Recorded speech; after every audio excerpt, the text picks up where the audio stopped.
డీజేలు ఇచ్చి మన యువకుల చేతులకు బీరు బాటిల్ ఇచ్చి ఇవాళ అంబేద్కర్ జయంతిని చేస్తున్నామని ఇవాళ ప్రగల్భాలు పలుకుతా ఉన్నారు.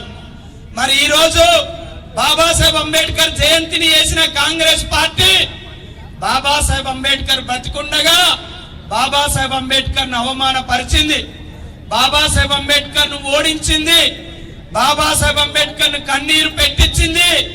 కాబట్టి తల్లులారా, ఈ దేశంలో అధికారంలో ఉన్న బీజేపీ, ఈ రాష్ట్రంలో అధికారంలో ఉన్న కాంగ్రెస్ పార్టీలు రెండు కూడా కాలనాగుల పార్టీ, కాలనాగు సర్పాలు.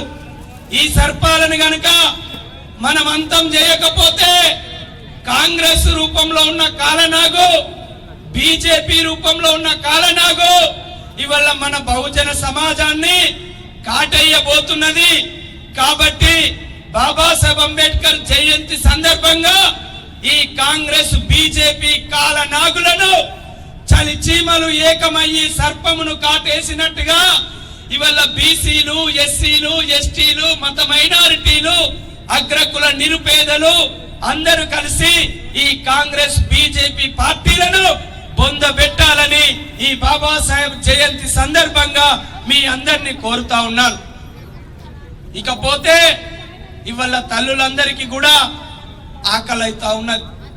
ఇంటికాడ పిల్లలు చూస్తా ఉన్నారు, ఇంటికాడ భర్త ఎదురు చూస్తా ఉన్నాడు, ఇంటికాడ అత్తమ్మ ఎదురు చూస్తా ఉంటది, ఇంటికాడ మామయ్య ఎదురు చూస్తా ఉంటాడు, ఇంటికాడ ఉన్న ముసలోళ్ళు ఎదురు చూస్తా ఉంటారు.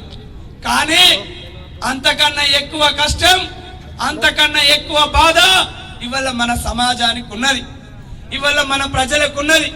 కాబట్టి తల్లులారా, మనం కొన్ని విషయాలు స్పష్టంగా మాట్లాడుకొని ఇక్కడికి పోవాల్సిన అవసరం ఉన్నది.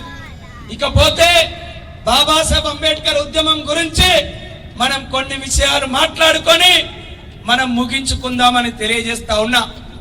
ఏంటిది మరి బాబాసాహెబ్ అంబేద్కర్ ఉద్యమం అంటే? ఇవాళ బాబాసాహెబ్ అంబేద్కర్ గారు బ్రతికున్నప్పుడు మన పేద ప్రజల కోసం ఆయన పోరాటం చేసిండు. తల్లులారా, ఇవాళ మీ అందరి చేతిలో ఓటు అనే ఆయుధం ఉన్నది.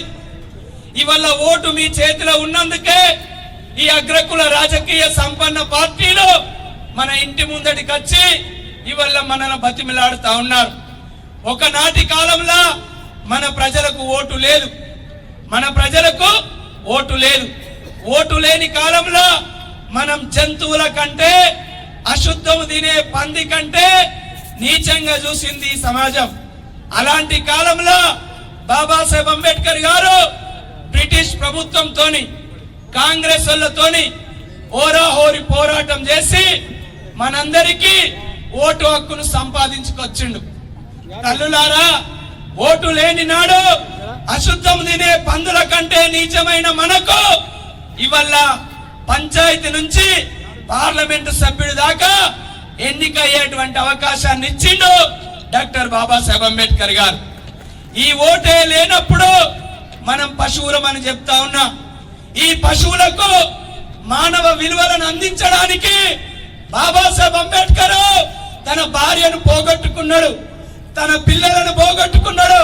తన భార్యను పోగొట్టుకున్నా, తన పిల్లలను పోగొట్టుకున్నా ఆయన ఎక్కడ కూడా తన పోరాటం నాపలే. దుఃఖాన్ని కడుపులో నింపుకొని ఈ పేద ప్రజలందరినీ మనుషులుగా తీర్చిదిద్దాలని, మహోన్నతమైన హక్కులను అందించాలని డాక్టర్ బాబాసాహెబ్ అంబేద్కర్ ఒకే ఒక్కడు కాంగ్రెస్ వాళ్ళ మెడలు వంచి, బ్రిటిష్ వాళ్ళ మెడలు వంచి మనందరికీ ఓటు అనేటువంటి అధికారాన్ని తీసుకొచ్చిండు డాక్టర్ బాబాసాహెబ్ అంబేద్కర్. తల్లులారా, అంబేద్కర్ అంటే రిజర్వేషన్ కాదు, అంబేద్కర్ అంటే ఎస్సీలు కాదు, అంబేద్కర్ అంటే బీసీలు కాదు, అంబేద్కర్ అంటే సంక్షేమ పథకాలు కాదు. అంబేద్కర్ అంటే ఒక రాజకీయ యుద్ధం.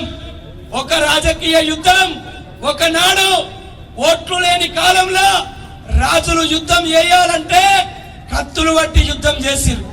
ఎంతో మంది భార్యలు చనిపోయారు, ఎంతో మంది పిల్లలు తండ్రి లేని పిల్లలు అయ్యారు. రక్తం ఏరులై పారితే తప్ప ఒక రాజు ఇంకొక రాజ్యాన్ని గెలిచే పరిస్థితి లేదు. కానీ అలాంటి రక్తపాతం ఉండొద్దని డాక్టర్ బాబాసాహెబ్ అంబేద్కర్ మనందరికీ ఓటు అనే ఆయుధాన్ని ఇచ్చిండు. ఎందుకు ఇచ్చిండు ఓటు అనే ఆయుధాన్ని? కాంగ్రెస్ వాళ్ళకి అమ్ముకోమన్నాడా, బీఆర్ఎస్ వాళ్ళకి అమ్ముకోమన్నాడా, బీజేపీ వాళ్ళకి అమ్ముకోమన్నాడా? కాదు తల్లులారా, మన ఇజ్జత్ నిలబెట్టుకోవడానికి, మనల్ని మనుషుడిగా ఉండడానికి, మనల్ని రాజులను చేయడానికి ఆ మహానుభావుడు తన భార్యను పోగొట్టుకున్నాడు, తన పిల్లలను పోగొట్టుకున్నాడు. అందువల్ల అంతటి త్యాగం వల్ల, డాక్టర్ బాబాసాహెబ్ అంబేద్కర్ త్యాగం వల్ల ఇవాళ మన చేతికి ఓటనే ఆయుధం వచ్చింది. ఈ ఓటనే ఆయుధం రావడం వల్ల కలవబోయే కనకవ్వ వార్డు మెంబర్ అవుతుంది, కలవబోయే కనకవ్వ సర్పంచ్ అవుతుంది, కలవబోయే కనకవ్వ ఎంపీటీసీ అవుతుంది, జెడ్పీటీసీ అవుతుంది, ఎమ్మెల్యేలు అవుతున్నారు, ఎంపీలు అవుతున్నారు. ఆఖరికి భర్త చచ్చిపోయిన ఇందిరా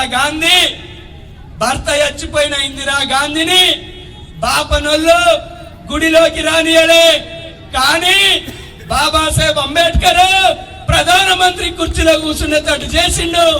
ఇది బాబాసాహెబ్ అంబేద్కర్ యొక్క ఓటు అనే గొప్పతనం. తల్లులారా, అంబేద్కర్ ను కొందరి వాడుగా చూస్తున్నారు. అంబేద్కర్ అంటే ఎస్సీలకే పరిమితం